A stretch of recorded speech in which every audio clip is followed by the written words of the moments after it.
I did some digging.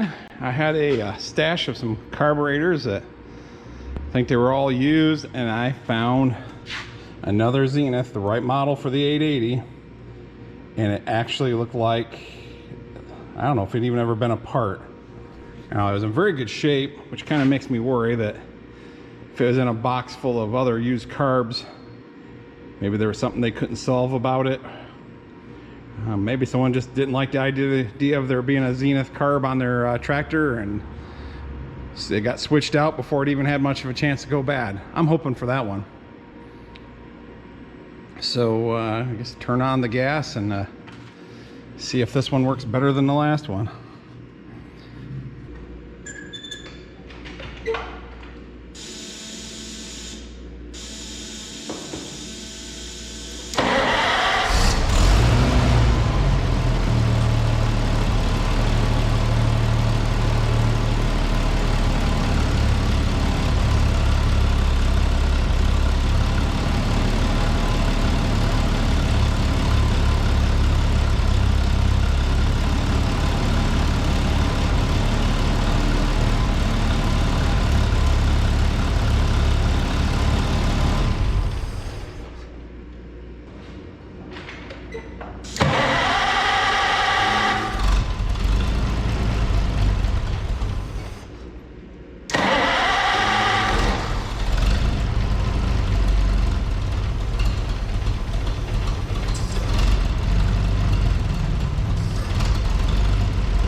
Well, that's good, because now the 1600 can have its carburetor back.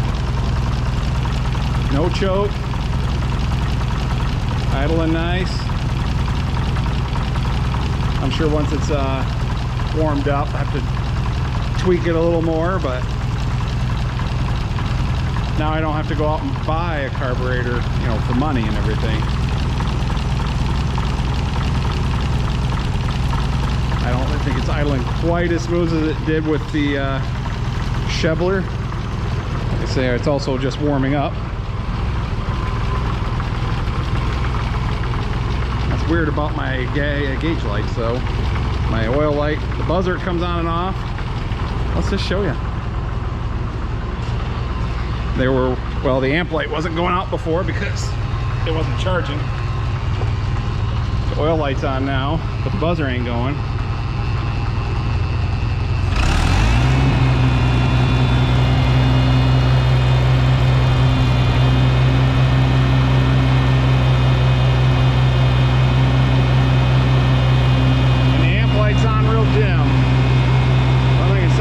Somewhere got shorted out or something.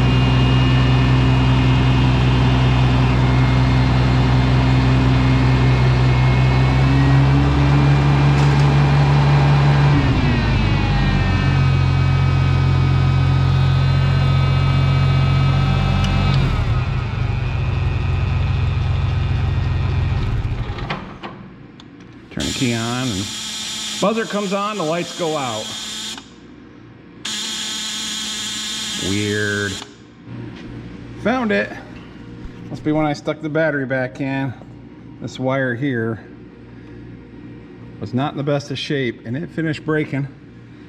It's a short one. I'll have to make a new one to go in there, but I did the farmer fix and wired it together for the moment. Don't worry, I disconnect the battery when I'm not using it. I don't trust it enough yet to be leaving a battery in it hooked up.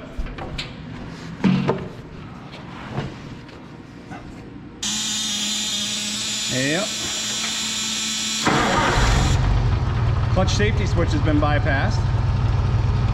That means the switch itself is probably bad, but that was starting with no choke at all.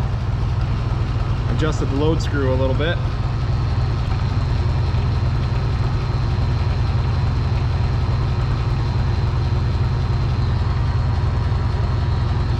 So cool beans.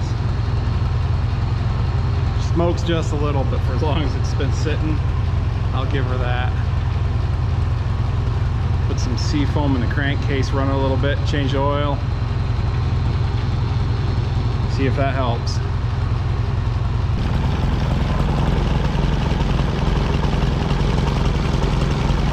It's like the radiator seeping just a little bit at the top. So if you saw in a short, I bought a 880 radiator out in Iowa for Ross the Oliver man and his Super 88. Granted, he's gonna have to modify because the 3-digit neck is long and sticks up out of the hood, so you don't have to open anything. And he found a new one for a Super 88, and I said, well, I'll keep this one because who knows, I might need it. And I picked it up at the right price, and boom, look at that. I have another radiator stick in here. So when this gets in the shop to get that push rod changed out and a few other things, I want to could use some front tires, get it power washed, clean it up, and get it to where I can put it to work. I bought a new battery box or tray here from Corvus. A few little odds and ends. Maybe try to get that charging system going. Although it appears to be in the generator. I jumped across the F terminal, grounded the F terminal, and that will have been, if the generator is fine in this regulator, grounding the F terminal will make it go to full charge and should turn the light out and tells you you got a bad regulator. If nothing changes, then something's going on in your generator.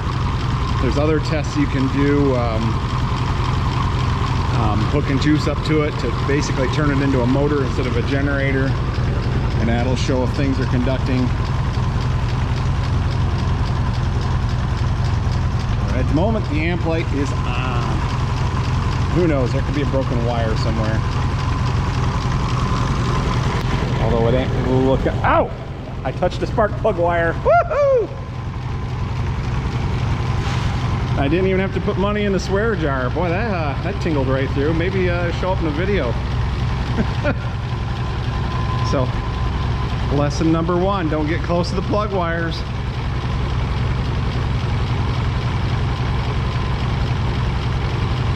What is it I said in the comment? Be the ground and the current will flow. Confucius. I don't think he really said that, but I think I did. And I was the ground. Even with the Crocs on, you'd think I'd be insulated.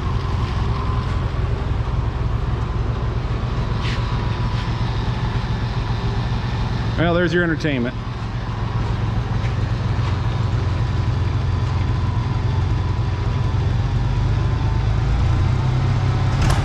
Uh-oh. I must have turned the load screw in a little too much. She kind of hesitates when you accelerate. Turn that back out a half turn or so.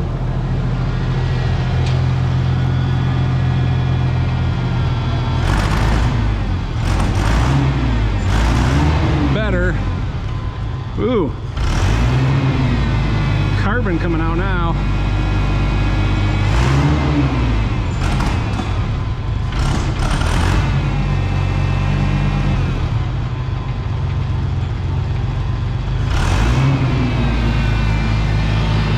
Better than it was.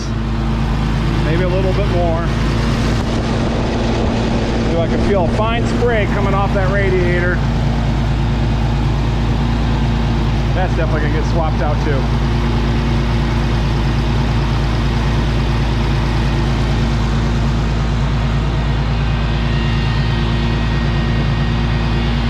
Let's see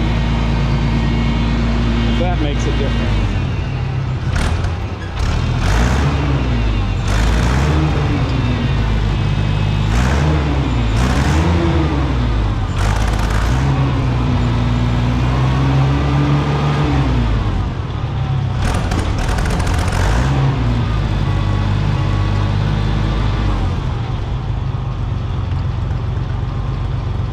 Maybe a little more.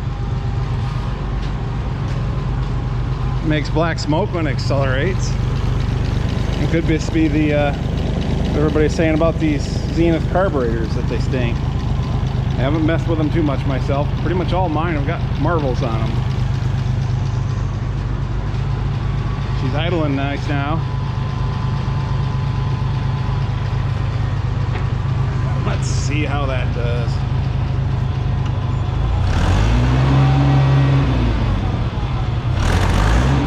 Better.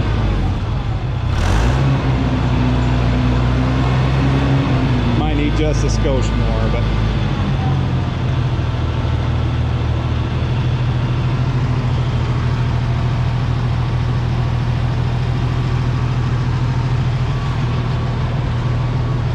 yeah, now I got carbon in my hair.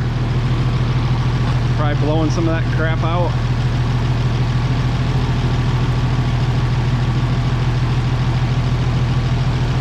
Sounds nice and seems to run clean once it gets warmed up. I think a little work will do her some good. Just gotta do those few odds and ends. See if I can do more dumb things. Now the radiator top is hot, so coolant is flowing. I thought I would take the muffler off and run it some to blow out some of the carbon and stuff that was loosening up from the inside of this used manifold. Probably inside the head or something, I don't know, but she shot a few pieces out, but even without a muffler, it sounds pretty good.